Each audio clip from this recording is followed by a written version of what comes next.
നമസ്കാരം. പാറശാലയിൽ ജീവിച്ചിരിക്കുന്നവരെ മരിച്ചെന്ന് രേഖപ്പെടുത്തി വോട്ടർ പട്ടികയിൽ നിന്ന് ഒഴിവാക്കി എന്ന് പരാതി. ചെറുവാരക്കോണം വാർഡിലെ 3 വയോധികരാണ് പരാതിയുമായി രംഗത്തെത്തിയത്. വിഷയം BLAയുടെ ശ്രദ്ധയിൽപ്പെടുത്തി എങ്കിലും പ്രശ്നപരിഹാരമായില്ല. അലക്സ് റാം മുഹമ്മദ് ഇപ്പോൾ തിരുവനന്തപുരത്ത് നിന്ന് ചേരുന്നുണ്ട്. അലക്സ്, എന്താണ് ഉയർന്നിരിക്കുന്ന പരാതി?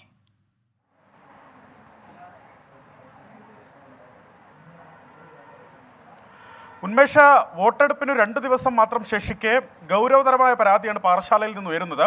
പാറശാല പഞ്ചായത്തിലെ ചെറുവാരക്കോണം വാർഡിലെ 3 വയോധികർക്കാണ് വോട്ടർ പട്ടികയിൽ നിന്നും അവരുടെ പേര് ഒഴിവാക്കിയത്.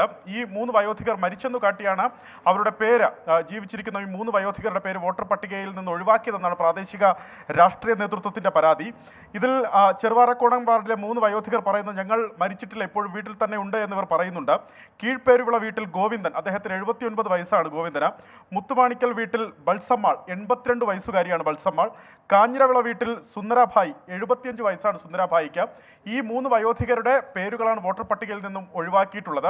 ഇതിൽ ഒരു വിരോധാഭാസം എന്നുള്ളത്, ഈ വാർഡിൽ തന്നെ അടുത്തടുത്തുള്ള പ്രദേശങ്ങളിലാണ് ഈ 3 വയോധികരും താമസിക്കുന്നത് എന്നുള്ളതാണ്. BLO ആയ BLOയുടെ പേര് ലതാകുമാരി എന്നാണ്. ഇവർ കഴിഞ്ഞ ദിവസം പോലും ഈ തൊഴിലുറപ്പ് ജോലിക്ക് എത്തവേ ഈ സുന്ദരാഭായിയെ കണ്ടെന്ന് പോലും രാഷ്ട്രീയ നേതൃത്വം പറയുന്നുണ്ട്. എന്നിട്ട് പോലും ഇവരുടെ പേര് ഈ വോട്ടർ പട്ടികയിൽ നിന്ന് ഒഴിവാക്കി, അത് മരിച്ചെന്ന് കാട്ടി ഒഴിവാക്കി എന്നുള്ളതാണ് ഉയരുന്ന ആരോപണം. ഈ പ്രശ്നം പരിഹരിക്കണമെന്ന് ആവശ്യപ്പെട്ട് BLOയോട് ആവശ്യപ്പെട്ടിരുന്നെങ്കിലും ആ വിഷയത്തിൽ പരിഹാരമായില്ല എന്നും ഇവർ പറയുന്നുണ്ട്. ഇതിൽ ഈ ഗോവിന്ദൻ പറയുന്നത്, ഈ തെരഞ്ഞെടുപ്പിൽ തന്നെ തങ്ങൾക്ക് വോട്ട് ചെയ്യുന്നതിനുള്ള സംവിധാനം അധികൃതർ ഒരുക്കി നൽകണം എന്നുള്ളതാണ്. കാരണം അവർക്ക് സമ്മതിദാന അവകാശം ലഭിച്ചതിൽ പിന്നെ നടന്ന തെരഞ്ഞെടുപ്പുകളെല്ലാം വോട്ട് ചെയ്തവരാണ് തങ്ങളെന്നാണ് അവർ പറയുന്നത്. ഇക്കഴിഞ്ഞ നിയമസഭാ തെരഞ്ഞെടുപ്പിലും അവർ വോട്ട് ചെയ്തിരുന്നു. അത്യന്തം അപ്രതീക്ഷിതമായാണ് ഈ ലോക്സഭാ തെരഞ്ഞെടുപ്പിൽ നിന്നും ഈ 3 പേരുടെ പേര് ഒഴിവാക്കിയത്. അതും ജീവിച്ചിരിക്കുന്ന 3 പേരെ മരിച്ചെന്നു കാട്ടിയാണ് പട്ടികയിൽ നിന്നും ഒഴിവാക്കിയിട്ടുള്ളത്.